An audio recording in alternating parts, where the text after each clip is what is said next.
Cricket से जुड़ी हर खबर जानने के लिए सब्सक्राइब करें उर्दू क्रिकेट क्लब चैनल को और प्रेस करें इस बेल आइकन को ताकि आप देख सकें हमारी वीडियोस सबसे पहले।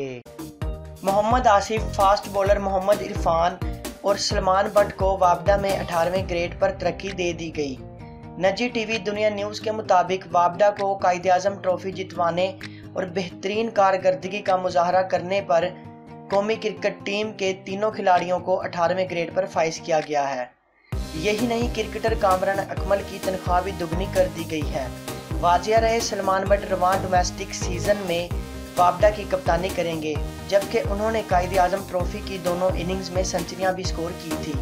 नाजरीन, अगर आपको हमारी ये वीडियो पसंद आई तो आप इस वीडियो को लाइक ज़रूर करें, शेयर ज़रूर करें और इसी तरह की और वीडियोज़ हासिल करने के लिए आप हमारे चैनल उर्दू क्रिकेट क्लब को लाजमी सब्सक्राइब करें।